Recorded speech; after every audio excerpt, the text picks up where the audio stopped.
St. Lucia, this is Open Mic, and we are back on the second segment of our program. And we're going to move on to our next question to the ambassador, and that is, we have approximately 150 St. Lucians on the wrong side of the law in St. Lucia, in Martinique. And it is a bit of a concern to both countries, despite the fact that the French authorities do take due diligence and care when issuing a visa of the kind of people that go over there. But I suppose the proximity between St. Lucia and Martinique is really very, very little. And boats can get there in 35 to 40 minutes, a speedboat. And the problems which I understand exist is that many of the people who are actually on the wrong side of the law are probably gone to Martinique illegally, but by the same token, you have the bad boys in Martinique who come over to St. Lucia. On that score, Mr. Ambassador, that's not a comfortable situation for either nation. How do you feel about the whole situation? Are there any remedies that we can look at from your aspect? I know it becomes a government and it's something for the law and the police to handle, but how do the French people view that situation? Well, I think it is very difficult to change the people, you know. We don't know when we give a visa to somebody to go to Martinique, that is a bad boy or not a bad boy. We try to pay attention, of course. But what is the most important I want to tell you is that in 2004 we created a joint committee security between Martinique and between France and St. Lucia, and especially according to the relation between Martinique and to regulate the relation on the field of violence, of delinquents, of security and so on, you know, between Martinique and St. Lucia. This committee was the actual Prime Minister, Mr. Kenny Anthony, who wanted this committee, and he asked us to do it. And it is something very original because it's co-presided by the Prefet of Martinique and the Ambassador of Castries, and on the field for France, and on the other side is the Minister of Home Affairs. This committee treat of many topics of security, and especially the exchange of information and cooperation between the two countries on judiciary cooperation. And last committee we had in 20th of May, we decided to sign between our two governments an agreement very important, mutual assistance aid and extradition agreement, which is something completely new between the relation between Martinique and France. I remember that. Between Martinique and St. Lucia, I mean. So it is important because it means all the services will cooperate together, will work together, and will provide solutions to make sure that it will be no people staying in Martinique and they're coming from St. Lucia and making bad things in St. Lucia and going in Martinique to think that they are hidden, and they won't be hidden anymore, and the same thing from Martinique coming to St. Lucia. So that's a cooperation that's important for us to settle this cooperation. That's a step in the right direction. I'm very proud and pleased to hear that. The other question which I have for you is that, you know, the French medical system is of great importance to St. Lucia, but there are several challenges as there are. And are there any possibilities of streamlining this service to assist St. Lucians who suffer from medical disorders, who remain economically disadvantaged? And I'm going to highlight my question to you, and that is, I have been in the middle of many discussions of individuals in St. Lucia who are unable to raise the money to go to a place like Martinique, where you have a fantastic medical service. And again, for those persons who may be listening to my program today, it is something that I produced mentally, and that is our NIS system here is very, very liquid, several $100 million. It is for the health of the people. I'm wondering, based on the fact that the French authorities require that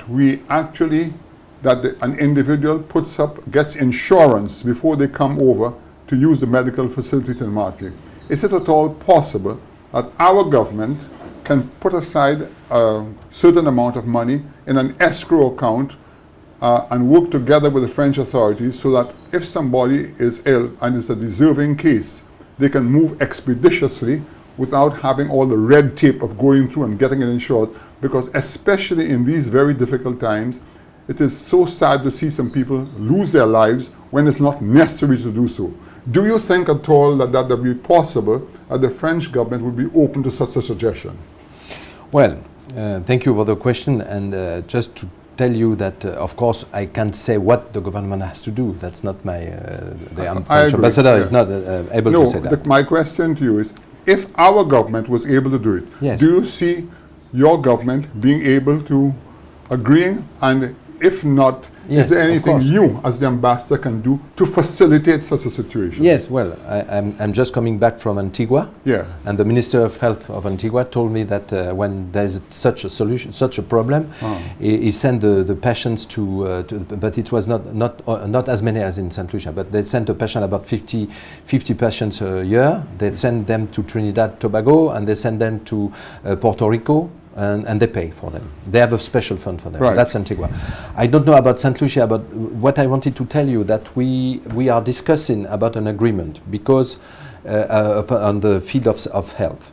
It's about many years that we have problems because, you know, France, we celebrate the 14th of July, the day of human rights and so on. right. So when people come they are sick and they go to a hospital in France, It's we hard. don't ask them their paper, Yeah. and we cure them, and that's our philosophy. But philosophy is good, but budget is very important. Correct, especially now. So everybody, all the medicine doctors and the préfet and the authorities in Paris, they ask us I mean Martinique, and also of course St. Lucia, to work together on an agreement, such an agreement to be able to organize the coming from the patients to St. Lucia. So about that we have many things. It's a very important agreement. We discussed with the Ministry of Health here, and I think we'll succeed between the end of the year, because we have different topics. The first of all, for the insurance, when there is an insurance, there is no problem. The only problem is that we want the guarantee of the government that in case of it's paid, you know, the insurance must pay, and because until now it's just the hospital who has the insurance. So we want the guarantee of the government about that. But about what you say, I think we'll study each case, you know, of the patient who have no insurance and nothing. We just want them to be introduced by the government. We don't want any more people coming alone like that at the hospital. Correct, yeah. But of course, if they go alone, maybe we'll provide something. But it's better to organize that with the government. So I can't tell you exactly the terms of all the agreement because it's in discussion now. But the second thing I want to tell you that it's a good thing to help people who are not able to be cured in St. Lucia to go in Martinique. But it's also, I think it's even better to help St. Lucia health structure, hospital, and you have the new hospital, which is a very important project. And it's better for us French people to help you to have the best hospital and the best training of medicines, and to have a big cooperation between Martinique and France to make it so that the medicine doctors here in St. Lucia are able to cure the people here and not to send them in there's no question Martinique. about it, but you no, know, it is question because we have progress to do. You know, Yeah. I think we have progress on the training and cooperation, Well, and that will be in this agreement. well, I want to highlight something to you that you may or may not be aware of. Well, I'm sure you are quite aware that the European Union provided some 200 million euros for our new general hospital. But I can tell you for a fact that building a hospital is one thing, but running it is another. As a matter of fact, many years ago, when the British were in charge, they would never accept a loan or a hospital. They would say to you, you know something, we will build it, you run it, okay? Because running a hospital is a very expensive bit of industry. It's a very expensive. And it worries me tremendously that our general hospital, which is to come on stream shortly, could very well run into very serious problems. And that's not for me to do because I'm not a member of government, but the sooner that this government can probably maybe go to the powers that be in France to try to get some medical help to do what you said. It's better. There's no question about it. A person who can be treated on their own home ground is far better than having to go to somebody's other territory. I mean, for instance, we have the Tapion Hospital here, which I will have to say is very good, but still there are areas that they are not able to deal with, and they have to go over to Martinique. We have Victoria Hospital, and you know, we are struggling here, especially in these difficult economic times. But that having been said, this is something at a very high level. But I do take your point that it is far better to have it here than. So again, I know there's only so much you can do, Mr. Ambassador, but whatever you can do in your little way to highlight to the authorities the difficulties that we have in St. Lucia here financially, because we really cannot afford to open that hospital and run it. I'm telling you that is a fact. I don't care what anybody says. This government has a Herculean task before it to be able to get that hospital going. So we have said our piece on the medical side. You have yes. If you authorize me, sure. I just want to tell you that this agreement that we are going yes. to sign, this agreement will be a way to answer all the questions you put. Okay. I don't know exactly all the way, but yeah. I'm sure it will be a big progress between our two nations. Yeah, well, that would be wonderful, because now we have another question here for you, which has been a pet subject of mine for many years, and that is, you know, many years ago, you had in France what you call the service militaire, and I remember how it operated, because it took boys from 18 to 20, I think that was correct, and gave them a vocation, and it instilled a certain amount of discipline into the boys. I know, having spoken to you earlier, that service militaire has been discontinued in France. Evidently, there must be reasons for it, financially or otherwise, whatever it is. But whether it is discontinued or not, it's not something that I feel that was bad, in my opinion. And I think right now, what we are going through in St. Lucia, we need a service militaire. And I want to explain to St. Lucians, service militaire means military service. It doesn't mean going to war. It means where you have people who are competent. We can have classes like 200-300 boys in a school where they can do different professions. They can do plumbing, they can do carpentry, they can do mechanics, all the different stuff. And I know that things are difficult in your country today because of the financial situation in the world, but I still think France is a big country, and everything in life is relative. I'm wondering whether it would not be impossible to open certain channels whereby our government could in fact make contact with the French authorities to visit or revisit such a situation, and with St. Lucia being able to provide the facility, the actual facility, and getting these French people to come in and teach us, because we have so many people leaving school and we have so many boys sitting on the block in St. Lucia, because these people in turn become the individuals who end up on the wrong side of the law. So in one sense, you're not only helping us, but you'll be helping the authorities in Martinique, having not to take care of the bad boys per se. Now, I'm not trying to give France our responsibilities, but because you all are so close to us, and because our French connections, it really would be wonderful to have such a situation pursued. What was your take on that?